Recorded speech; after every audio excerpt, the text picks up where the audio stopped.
Señor le bendiga, hermano. Vamos a estar compartiendo en esta mañana en el Evangelio según San Mateo, capítulo 22, versos del 41 al 46.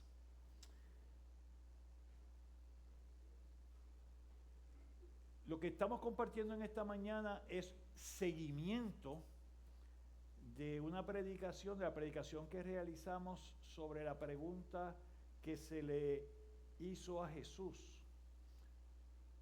sobre si se debía rendir tributo. Y a esta pregunta sobre si se debía rendir tributo, recordamos que compartimos la parte de que Jesús le dijo, primero pidió una moneda y después dijo, ¿de quién es la imagen y cuál es la inscripción? Y le dijeron, pues, la imagen es del César, y dar al César lo que es del César. Y si recuerdan esa predicación, lo conectamos con Génesis 1:28. Fuimos creados a la imagen de Dios. Cada uno de los que estamos aquí tenemos la imagen y la inscripción de Dios. Aquel que no le ha conocido tiene una imagen y una inscripción distorsionada por el pecado, pero aquel que ha creído en él está llamado a reflejar esa imagen y esa inscripción. Pero luego de esto tenemos entonces que luego de cada una de estas preguntas, estos desafíos que se le hacen a Jesús, Él pregunta, ¿qué dicen ustedes del Cristo? Y quiero cualificar Cristo porque en la forma en que Él lo pregunta, no se está definiendo a sí mismo, sino que está buscando que ellos definan qué piensan ustedes del Mesías. Porque si no podemos conectar con el Mesías, no vamos a llegar a Jesús. Mensaje para ellos, pero es la pregunta para cada uno de los que están aquí. ¿Qué piensas tú de Cristo?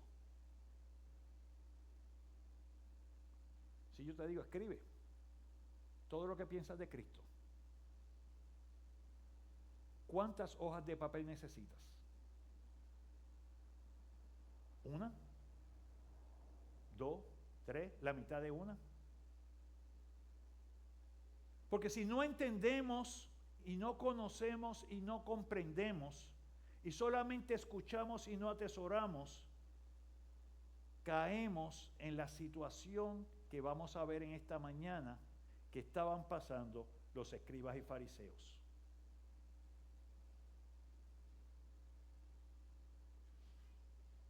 Así que continuamos con la serie de predicaciones cronológicas de la vida y enseñanza de Jesús y hemos comenzado la última etapa de su ministerio en la tierra y nos encontramos específicamente en el día martes.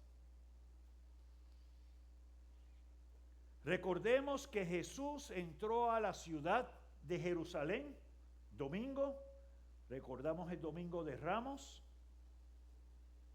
donde el pueblo judío celebraba la festividad de la Pascua. Allí Jesús fue recibido por la multitud y la multitud aclamaba Hosana al Hijo de David, bendito el que viene en el nombre del Señor, Hosana en las alturas.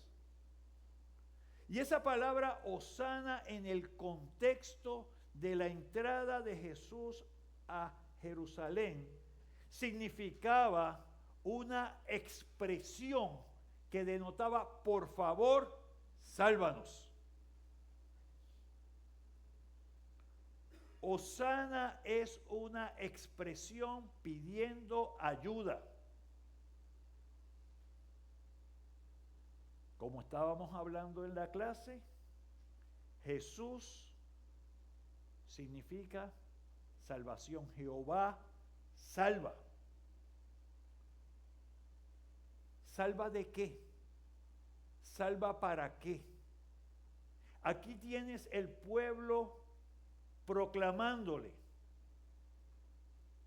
Porque ya Jesús en sus años de ministerio había dado testimonio, había hecho milagros, había enseñado, había estado con la gente.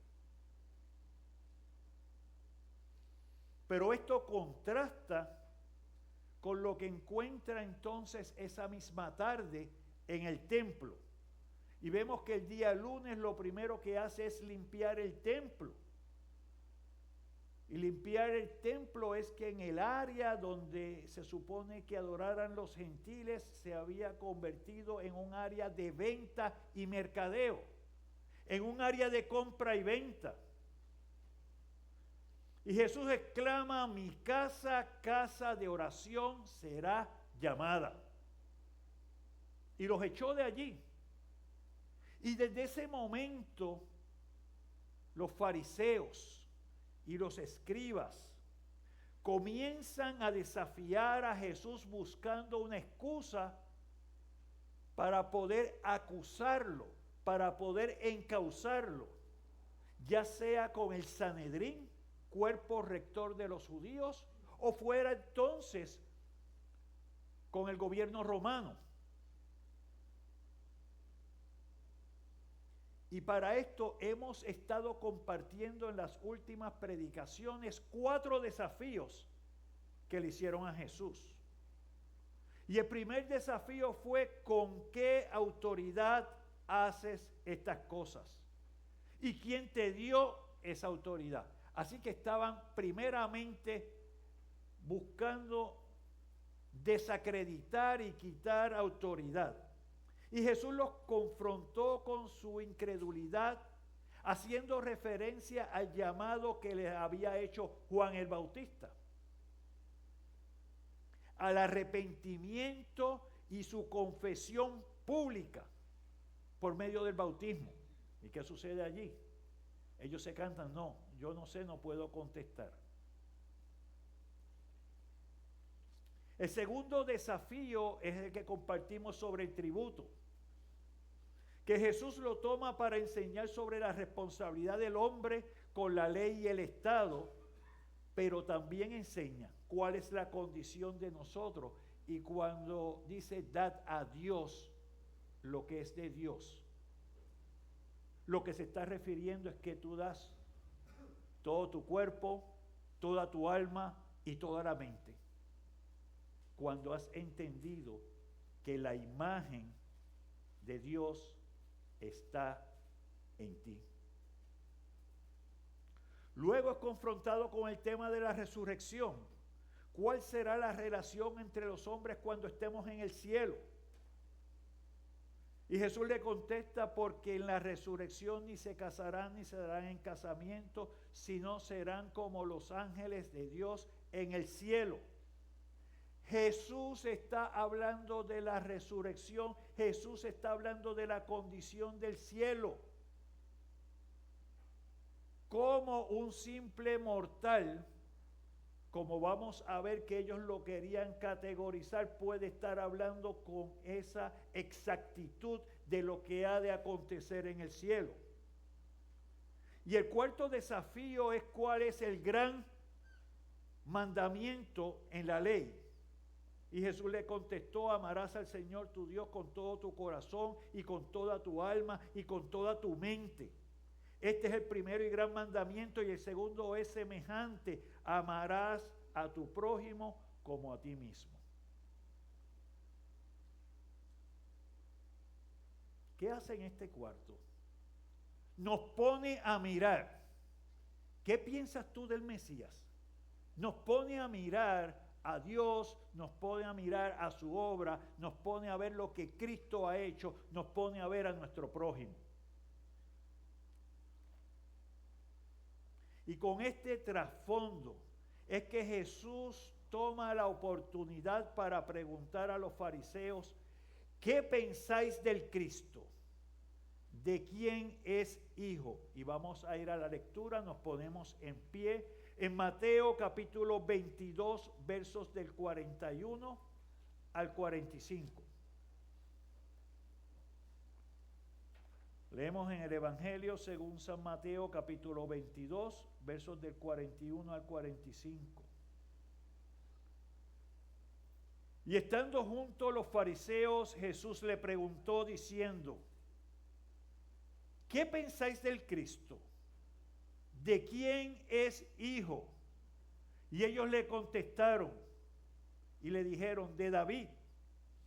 Y él les dijo, pues como David en el Espíritu le llama Señor, diciendo, dijo el Señor a mi Señor, siéntate a mi derecho hasta que ponga a tus enemigos por estrado de tus pies.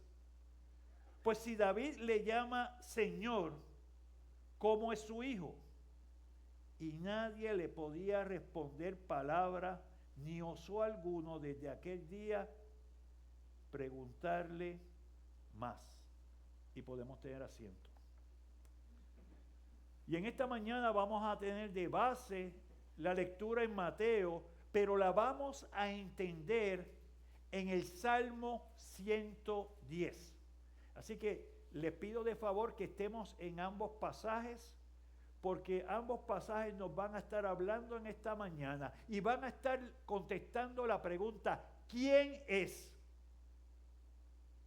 el Cristo?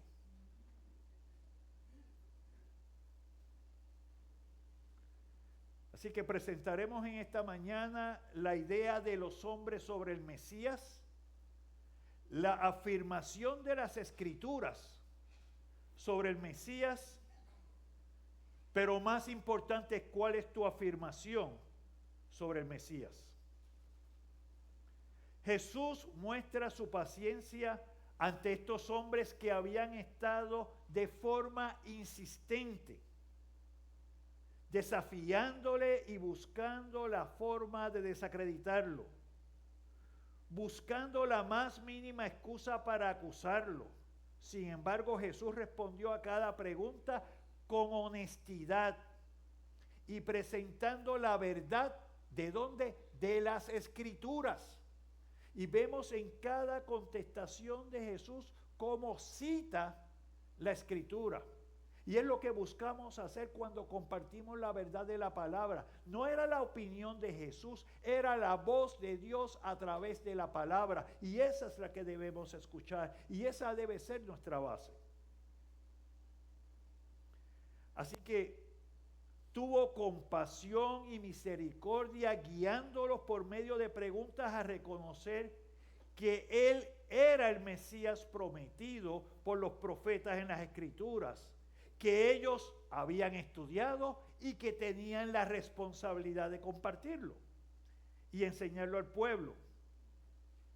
El destino de cada persona es determinado por lo que piensa del Mesías. Y eso es bien importante. Lo que es tu destino, lo que es la consecuencia de tu vida, en esta mañana depende de lo que tú piensas del Mesías. Y quiero, por favor, que tengamos toda concentración en lo que la palabra habla a tu vida. No es a tu hijo, no es a tu vecino, no es el que se sienta al frente ni el que está atrás. Es qué tú piensas del Mesías. Jesús hace esta pregunta porque hay tres conceptos básicos que van de trasfondo que Jesús sabía que ellos entendían. Número uno, la mayoría del pueblo de Israel, incluyendo los escribas y fariseos, aceptaban el hecho de que vendría un Mesías, un ungido, y que habría de ser descendiente de David. O sea que eso era un dato que no era cuestionado. Segundo, los escribas y fariseos también aceptaban que el Salmo 110 había sido escrito por David y era un salmo que anunciaba la venida del Mesías, era un anuncio profético. Ellos lo sabían y lo entendían. Lo interesante es que el Salmo 110 se escribió 1000 años antes de esta pregunta que hace Jesús. Y para nosotros es 2000 años, 3000 años casi después. También los judíos aceptaban como verdad el hecho de que solo existe un Dios. Deuteronomio 6:4, oye Israel, Jehová nuestro Dios, Jehová uno es. Así que con ese contexto, la contestación de los fariseos la vemos en el verso 42, donde diciendo, ¿qué pensáis del Cristo? ¿De quién es hijo? Y que ellos le dijeron, es hijo de David. Y el decir que es hijo de David, lo que está diciendo, esa es su descendencia. Pero entonces si es hijo de David, es un humano. Es uno como tú y como yo. Y eso es así. Y entonces, de allí vamos al Salmo 110. Y vamos a ir corriendo en ese salmo para entender qué es lo que Jesús está diciendo.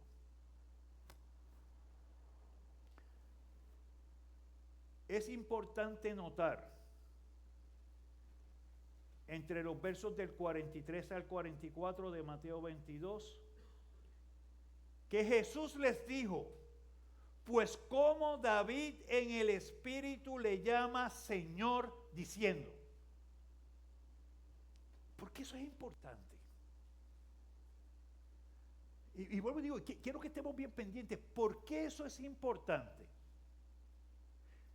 Esas palabras de Jesús son importantes porque Él está diciendo, David está escribiendo 1000 años antes. ¿Por qué? Por el Espíritu Santo. Eso reconoce que la Biblia no es por inspiración humana.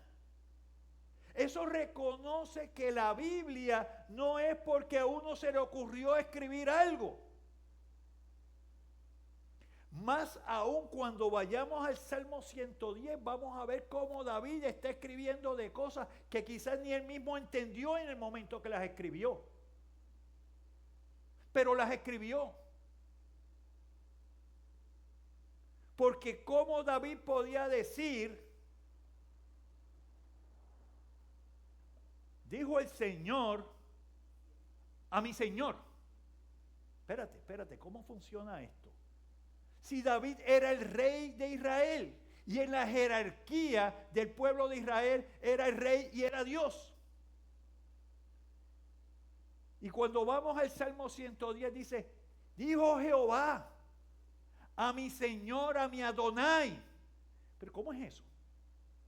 ¿Cómo él podía escribir eso? Lo podía escribir porque estaba el Espíritu Santo inspirándolo.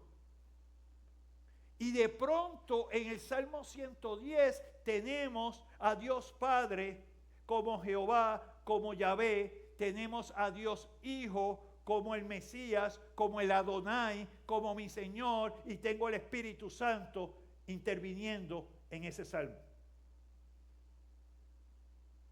Y es algo que cuando no lo miramos en este contexto, si lo leo por encima, le voy a pasar y no lo voy a entender. O no voy a ver la relación que está allí, si no lo conectamos allí, como estábamos leyendo en la clase. Ese salmo se repite muchas veces en el Nuevo Testamento. Referencias de Jesús, referencias de Pablo, referencias de Pedro. Así que es importante que lo entendamos. Vemos aquí un detalle hermoso. Jesús reconociendo que el salmo escrito por David fue inspirado por el Espíritu Santo. Y eso da base cuando sabemos y cuando hemos escuchado en 2 de Timoteo 3:16, toda la escritura es inspirada por Dios y útil para enseñar, para redarguir, para corregir, para instruir en justicia. Y en 2 de Pedro 1:21, porque nunca la profecía fue traída por voluntad humana, sino que los santos hombres de Dios hablaron, siendo inspirados por el Espíritu Santo. Y vemos a Jesús confirmando allí la inspiración divina a través de David en el Salmo 110. Gracias y gloria a Dios que esto que está aquí es palabra de Dios. Quieras creer o no quieras creer, hay confirmación bíblica. 1000 años antes de Jesús, y todavía en nuestro tiempo escuchamos el mensaje. Así que Jesús procede a hacer referencia al Salmo 110 y vamos a estar refiriéndonos en el Salmo 110 los versos del 1 al 4.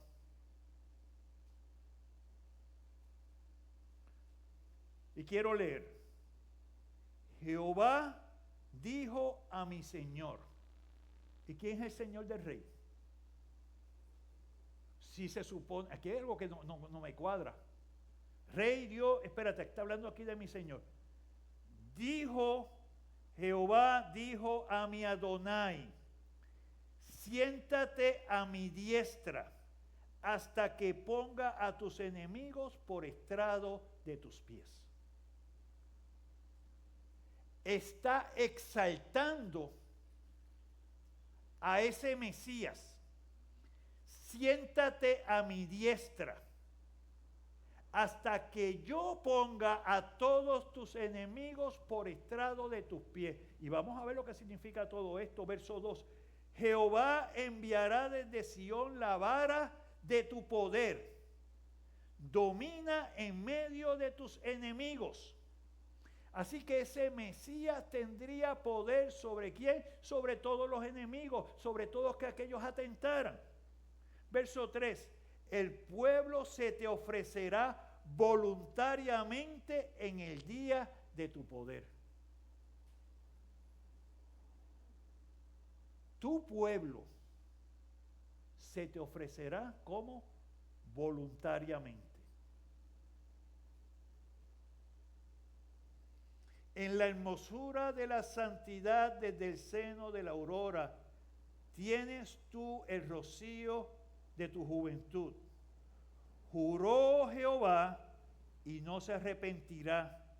Tú eres sacerdote para siempre según el orden de Melquisedec. Y vamos a hablar de todo esto.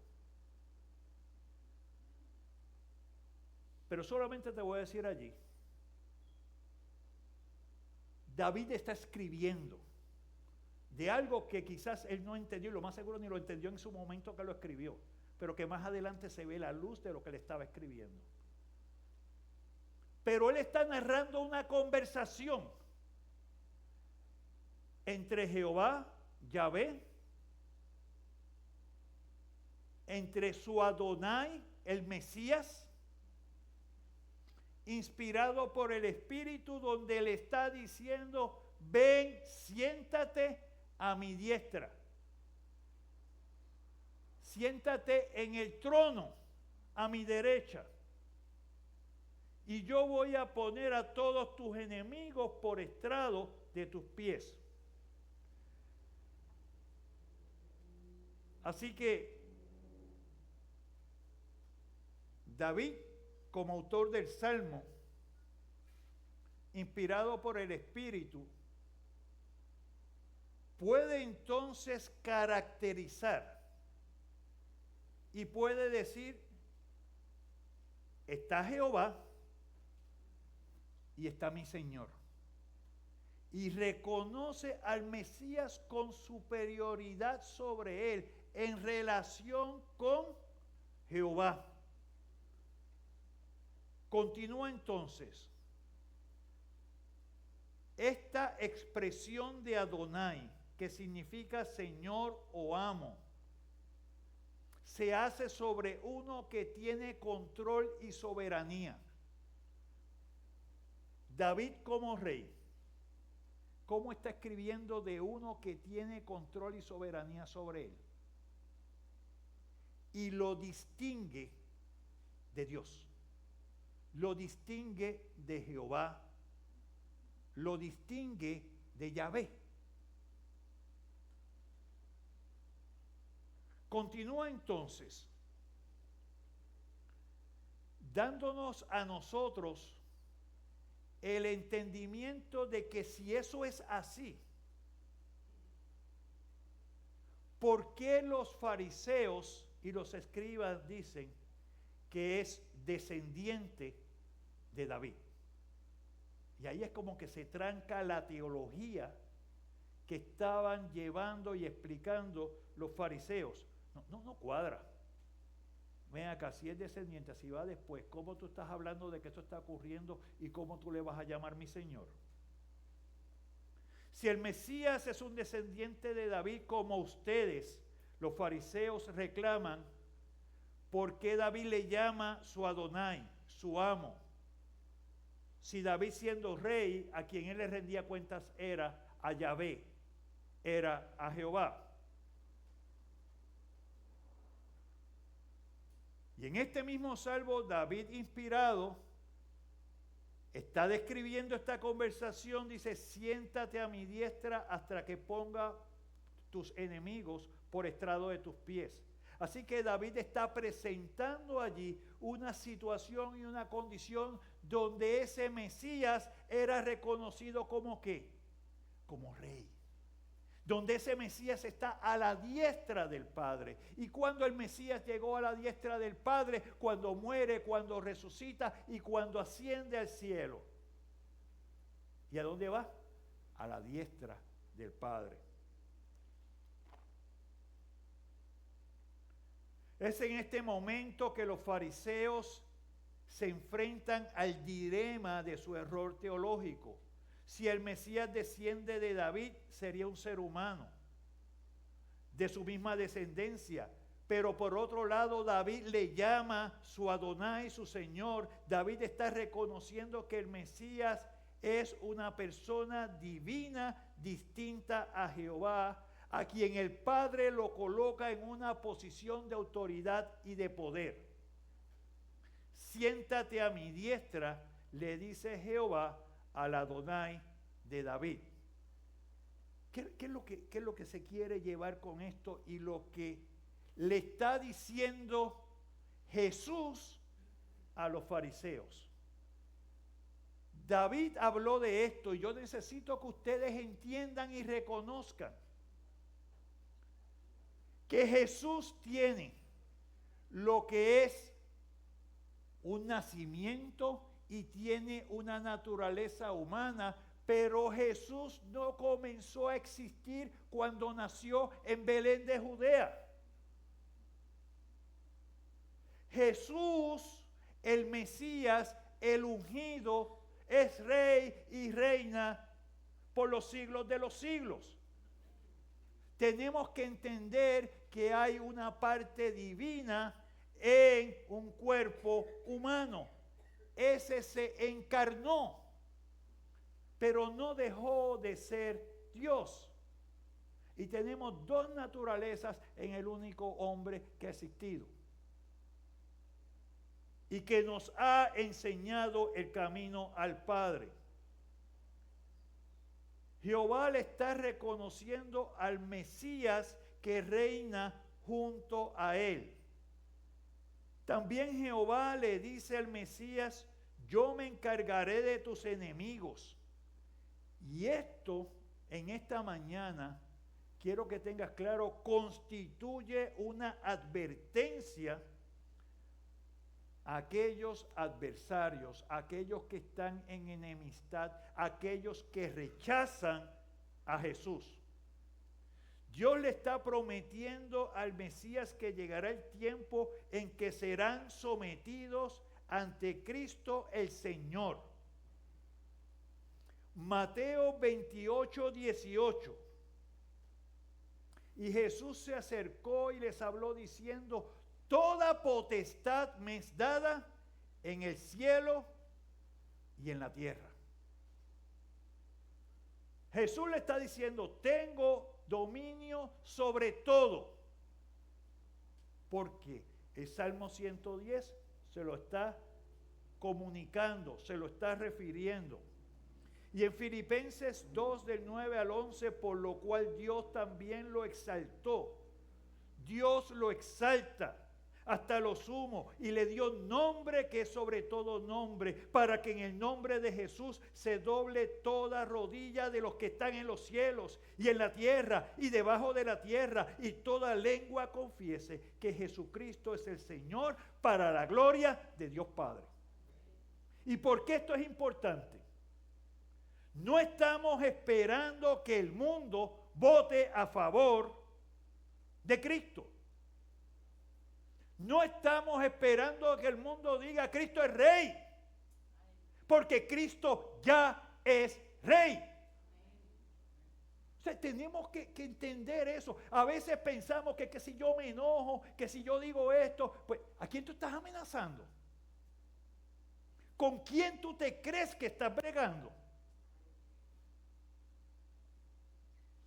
Y somos fáciles muchas veces para decir: no, esto es a mi manera. Es que yo creo en Cristo a mi manera. No es a tu manera, es a la manera de Él. Es que yo hago las cosas por la voluntad que tengo. No, mi hermano, no es tu voluntad, es la voluntad de Él. Cuando decimos, nos expresamos y hacemos eso, lo que estamos haciendo es diciendo: mira, a mí no me importa, porque el importante aquí soy yo. Y estás en todo tu derecho. Pero ni se mueve un ápice, ni nadie en el cielo se pone a temblar, ni Jesús va a dejar de ser rey. Te lo digo desde ahora. Pero lo más importante es que Dios dice que todos sus enemigos serán puestos por estrado de sus pies. Ya fue exaltado por el Padre y sentado a su diestra, independientemente de que los hombres piensen acerca de Jesús. Él es Señor de señores, Rey soberano, que ha sido investido por Dios de todo poder y autoridad. Eso está. No es que eso vendrá. El oponerse a Jesús no pone en peligro el reino de Jesús, pone en peligro tu alma. Dios ya ha establecido que todos los enemigos de Jesús serán puestos por estrado de sus pies. Cristo reina y es vencedor. No es que Cristo va a reinar, Él ya está sentado a la diestra del Padre en los lugares celestiales. Ya. Hay gente todavía que tiene el valor que decir: si Cristo vuelve otra vez, lo que hacemos es que lo matamos. Le tiramos 4 bombas nucleares y cosas como esas. Vuelvo y le digo, estos son expresiones de personas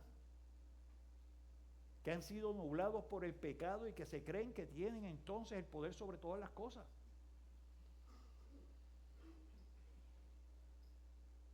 Así que,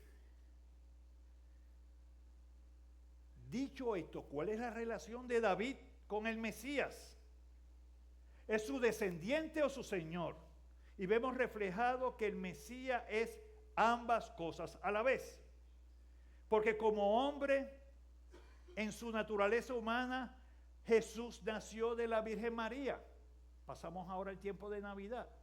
Nació en un pesebre.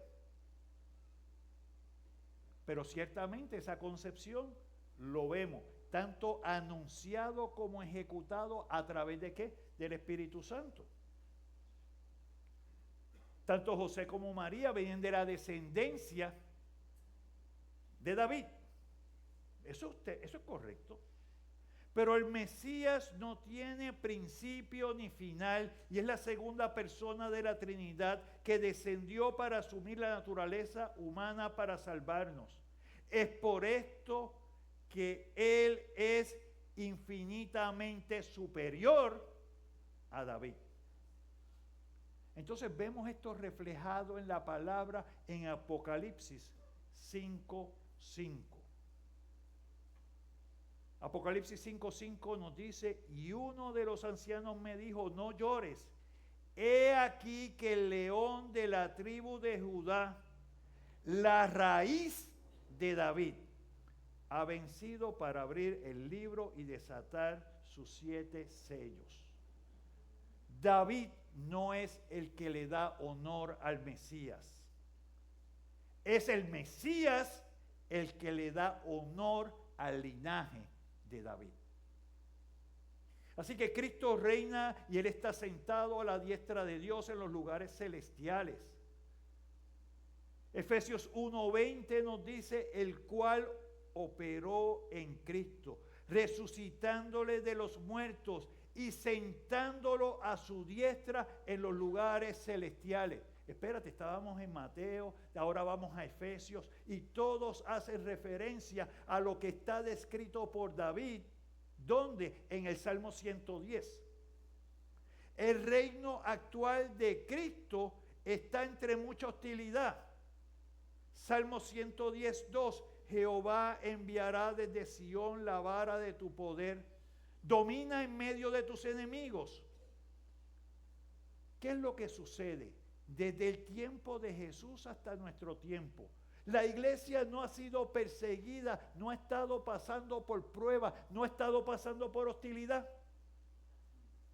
Es una realidad desde ese momento, pero desde ese momento dice también la palabra que hay almas que están creyendo y almas que están entrando al reino.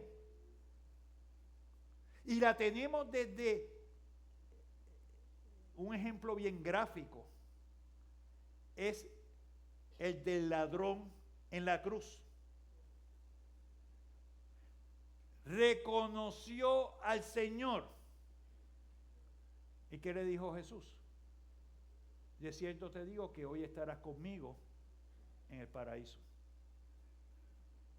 Pero si no hubiera reino, ¿dónde lo iba a ir? Tenemos que entender eso.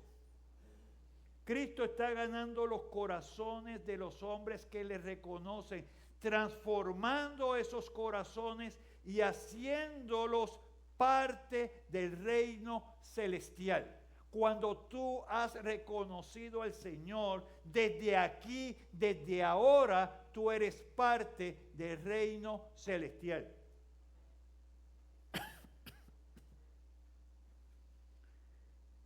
Jehová ha dado un pueblo, Dios ha dado un pueblo a Jesús que se ofrecerá voluntariamente. Salmo 110, versos 3 y 4. Tu pueblo se te ofrecerá voluntariamente en el día de tu poder, en la hermosura de la santidad. Desde el seno de la aurora tienes tú el rocío de tu juventud. Juró Jehová y no se arrepentirá. Tú eres sacerdote por siempre, según el orden de Melquisedec. Jehová ha hecho pacto con el Mesías, promesa sobre la cual juró. Ya reina. Ya hay un pueblo. Y entonces lo bonito de esto es que quiero que veas las predicaciones que hemos dado sobre la enseñanza de Jesús. Y una de las cosas que Jesús le dice al Padre, esos que me has dado, que ni uno se pierda.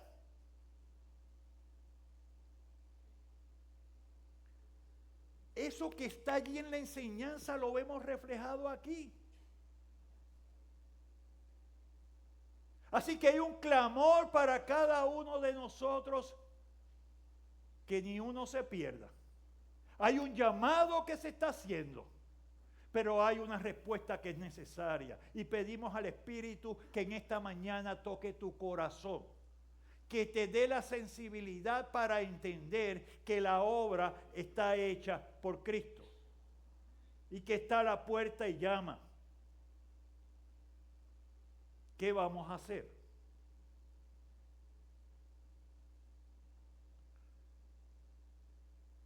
¿Por qué hace referencia a Melquisedec? Melquisedec es un personaje, y es un personaje especial. Es un personaje que lo vemos inicialmente en Génesis 14. Después lo vemos en el Salmo 110 y después nos movemos a Hebreos 7. Entra y sale de forma extraña. Pero hay un detalle, porque no vamos a hablar de Melquisedec en esta mañana, pero hay un detalle que quiero que te lleves. Melquisedec es el único rey, el rey de Salem o rey de paz. Es el único que es rey y sacerdote. Dentro de la estructura de los israelitas existían los reyes y existían los sacerdotes. Los sacerdotes venían por la descendencia de Aarón y luego por la tribu de Leví. Melquisedec es el único que se menciona como rey y sacerdote, haciendo, iluminando a Jesús como ¿qué? Como rey y sacerdote. Por eso es que tú no ves a Jesús que se le hace referencia en la palabra con la tribu de Leví. Llévate esa y después trabajamos el gesto. Muy bien. ¿Cuál era la función del sacerdote en el Antiguo Testamento y por qué esto es importante? El sacerdote era el mediador entre Dios y el hombre pecador. El sacerdote, al presentar sacrificios de animales, ¿qué hacía? Cubría los pecados del pueblo. Y la función sacerdotal era de la tribu de Leví. Pero cuando Cristo se encarna y va ante Juan para ser bautizado, ¿qué es lo que dice Juan el Bautista?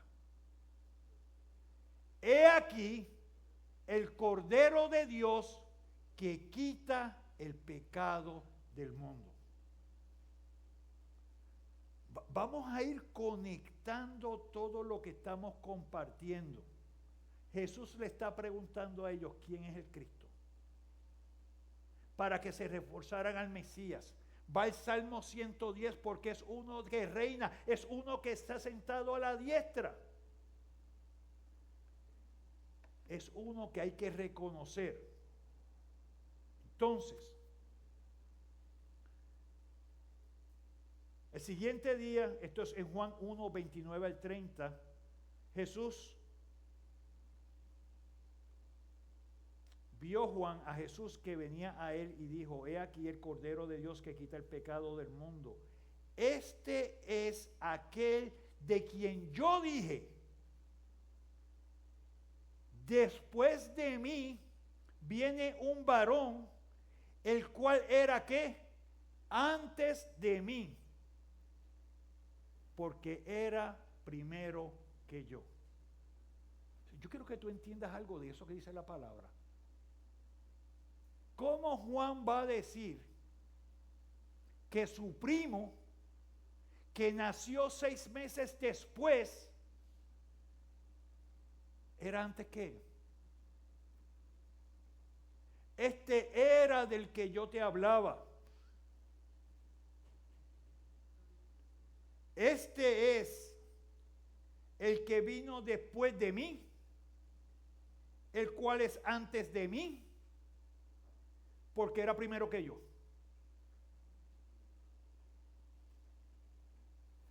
¿Cómo cuadra esto? Lo vemos en Juan, lo vemos en las profecías, lo vemos en David. Así que entendemos entonces de un Jesús que es el Cordero de Dios que quita el pecado del mundo, que no comenzó a existir en su nacimiento, porque hay referencia de él desde antes, y desde Génesis 1:1 tenemos a Jesús allí, y en Génesis 2 tenemos al Espíritu Santo también allí.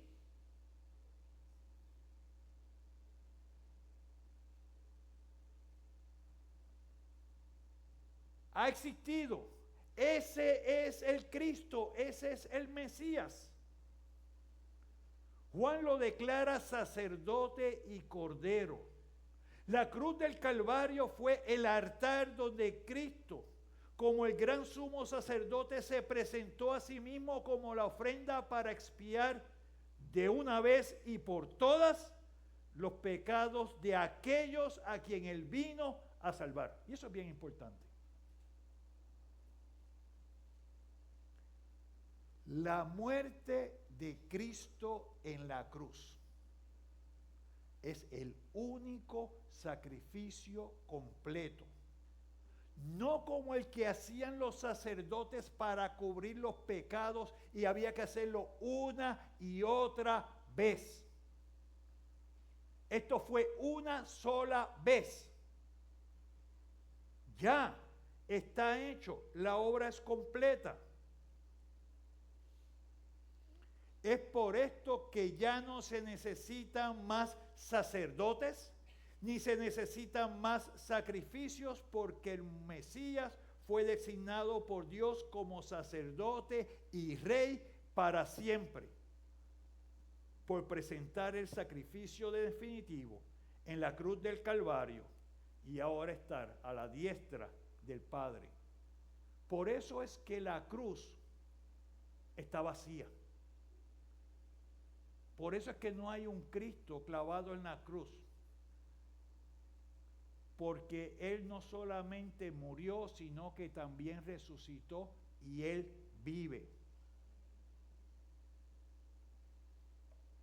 Así que lo que hemos estado compartiendo tiene su contraste en Hebreos capítulo 10, versos del 11 al 14.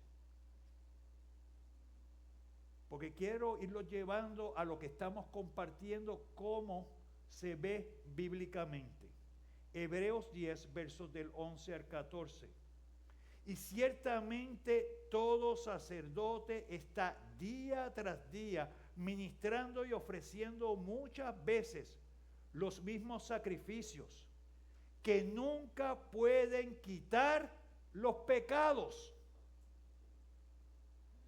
Pero Cristo, habiendo ofrecido una vez para siempre un solo sacrificio por los pecados, se ha sentado ¿dónde?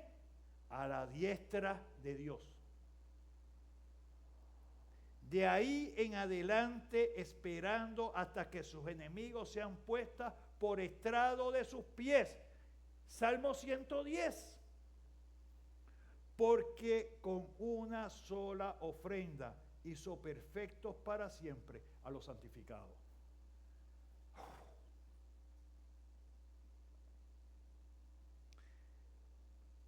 Mira lo que nos trae la enseñanza de la Escritura. No es que nosotros seamos perfectos, pero el sacrificio de Cristo fue perfecto. El sacrificio de Cristo fue completo. Así que el llamado es un llamado por gracia.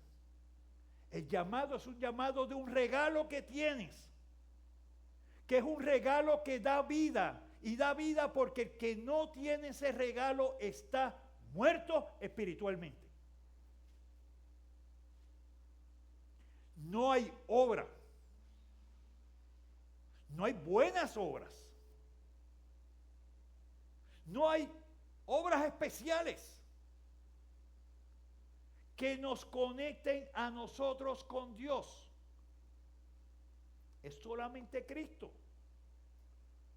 Y por eso Él está como gran sumo sacerdote. No es porque ninguno se le pega. No es porque es el más grande entre muchos, es porque es el único que es rey y sacerdote. Es el único que se ha ofrecido y es el único que da cuentas ante Dios por ti y por mí.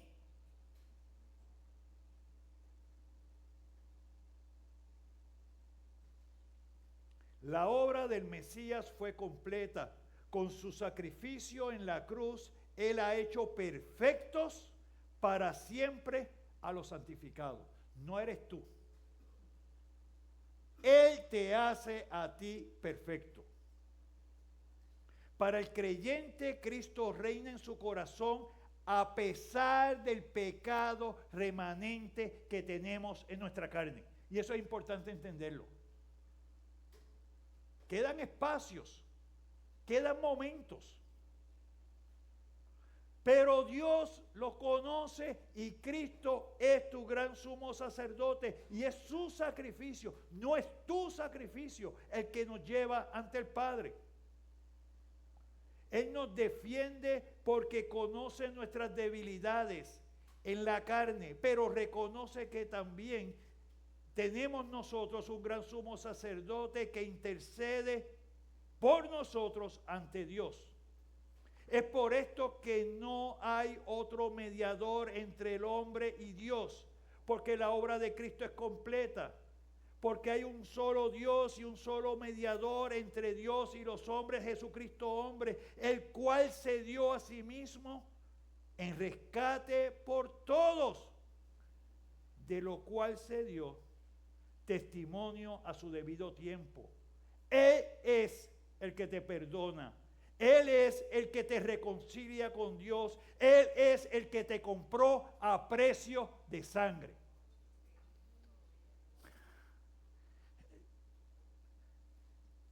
Tenemos que ver. Ese es Cristo. Ese es Cristo.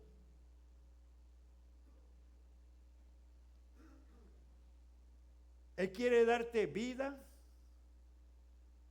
Él quiere que te arrepientas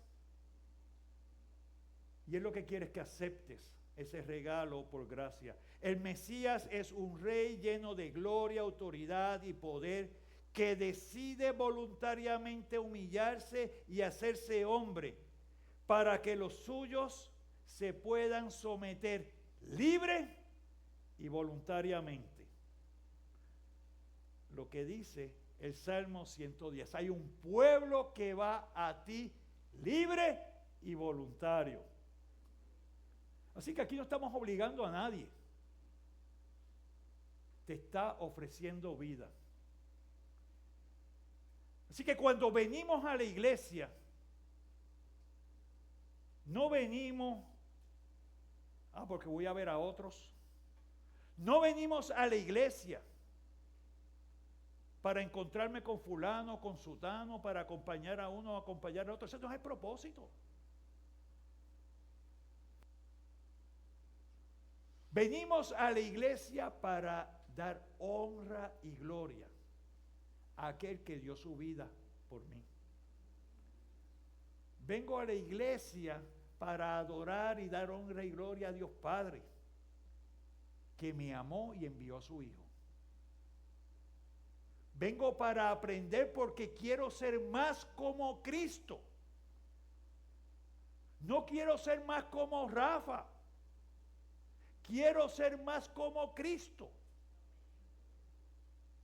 Y que otros puedan ver en ti y en mí a Cristo. Cuesta. Está allí. Pero ¿quién está sentado en el trono? Como cantábamos ahorita, el cielo es el trono de mi Dios, la tierra el estrado de sus pies. Pero mi pequeño corazón, su templo es. Oh, qué gozo, qué maravilla, por eso no quiero más pecar. Quiero ser su santo templo donde el Espíritu de Dios venga a morar. Eso lo podemos cantar con entendimiento. Y no solo cantarlo con entendimiento, lo cantamos con entendimiento cuando lo hacemos. Cuando vemos si mis acciones son más fuertes que mis palabras.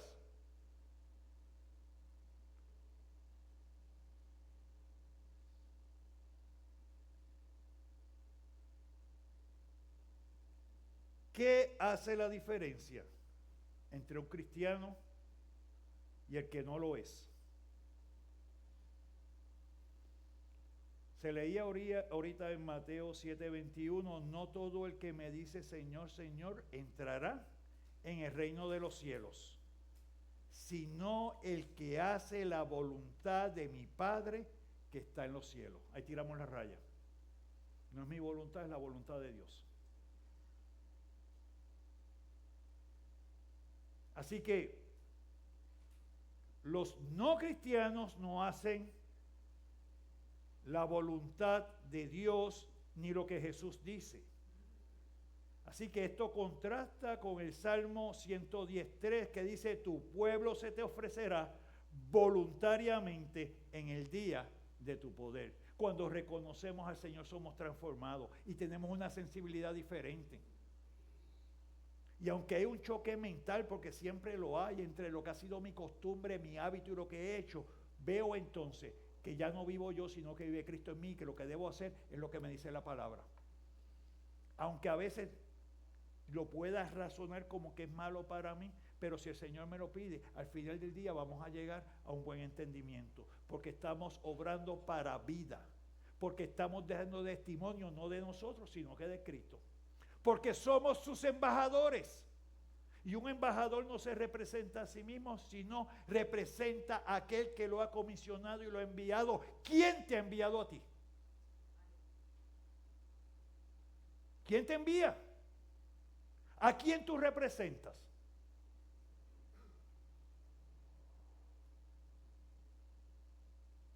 Así que 3 días más tarde, Jesús es aprendido y llevado ante Caifás, el sumo sacerdote. Y al ser preguntado, ¿eres tú el Cristo, el Hijo del bendito? Jesús le dijo, yo soy. Y veréis al Hijo del Hombre sentado ¿en qué? A la diestra del poder de Dios. Y viniendo en las nubes del cielo. Marcos 14:62. Así que los religiosos estaban resueltos a negar lo que era evidente. No hay peor ciego que el que no quiere ver. En esta mañana te hemos presentado a Cristo. Desde la profecía de David, lo hemos visto como él mismo ha hablado, lo hemos visto por Pedro, lo hemos visto por Pablo. El que está sentado a la diestra de Dios. Hay un abismo de distancia entre deleitarnos en la sabiduría de Cristo y venir a sus pies en arrepentimiento y fe. No digamos que esto se escuchó bonito. Vamos a arrepentirnos y vamos a vivir para Cristo. Hay muchos que visitan la iglesia a disfrutar de los cánticos, a encontrarse con otras personas, a escuchar la palabra y buscar acallar sus conciencias, pero eso no significa que han entregado por completo su vida a Cristo. Cristo no es su Adonai. Cristo no es su Señor. Porque si yo vengo aquí porque me sobró tiempo, porque no me invitaron para la playa o no me invitaron a salir, ¿y qué es lo que estamos haciendo? Si yo estoy aquí porque no tengo que estudiar, porque no tengo trabajo, porque no tengo otra cosa, ¿qué estoy haciendo? ¿Por qué estoy aquí? Conozco al Cristo que me toca adorar, alabar y glorificar. ¿Qué te mueve a estar aquí? Eso es lo que habla, que domina tu corazón. ¿Qué razón hay para servirle o qué razón hay para no servirle? Cuando tengo que tomar decisiones, ¿por dónde rompe la soga? ¿Qué va primero, qué va segundo y qué va tercero? Eso habla de lo que está en nuestro corazón. David podía decir, Jehová dijo a mi Adonai, a mi Señor, por la relación que tenía David con Dios y el reconocimiento del Mesías. ¿Por qué? por el Espíritu Santo, que hable a tu vida también. Así que, ¿cuál es nuestra afirmación del Mesías? ¿Es Jesús tu Señor, tu Adonai? ¿Es tu dueño? ¿Es tu soberano? ¿Es aquel que cuando quiero hacer mi voluntad y veo en la palabra algo diferente, paro, medito y me voy a la voluntad del Señor? No basta con decir Señor, Señor, es necesario someternos a su voluntad. Eres parte del pueblo que se ha sometido voluntariamente en arrepentimiento y fe para que Jesús sea tu único rey, el único sentado en el trono de tu corazón. Y si es así, gloria a Dios. Al que venciere, le daré que se siente conmigo en mi trono, así como yo he vencido y me he sentado con mi Padre en su trono. Apocalipsis 3:21. Amén si podemos decir eso. Amén si lo entendemos. Amén si vamos adelante entendiendo esto. Que no es mi voluntad, es la de Él. Pero al que no ha creído en esta mañana, te ruego que no demores más en venir a Cristo, pidiendo que perdone tus pecados, pidiendo que transforme tu corazón, pidiendo que te dé esperanza y seguridad. Recuerda, llegará el día en que todos sus enemigos serán puestos por estrado de sus pies. Si no le reconoces, está fuera del reino. Si no le reconoces, es porque hay José, hay enemistad, hay separación. ¿De qué lado estarás en ese día? Jesús te va a reconocer. Así que no te vayas esta mañana en rebeldía. No te vayas en esta mañana diciendo, mañana será mejor. O quizás mañana cambiarán las cosas. El llamado es aquí y el llamado es ahora. Cristo reina, cada ser humano tiene que rendirse ante Él. Cada ser humano tiene que aceptar su autoridad y tiene que aceptar su voluntad.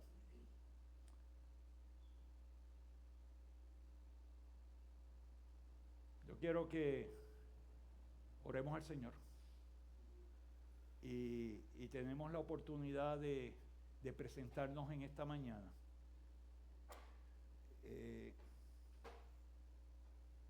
¿Quién tú piensas que es Cristo? ¿Quién tú piensas que es el Mesías? Yo voy a orar y si de una forma u otra el Señor ha tocado tu corazón con lo que hemos compartido, nos ponemos en pie donde está y preséntate ante el Señor. Ya sea que le has conocido y quieres que Él obre y quieres que quite, ya sea que no le has conocido y tú quieres en esta mañana presentarte ante Él. Oramos. Bendito Padre Celestial,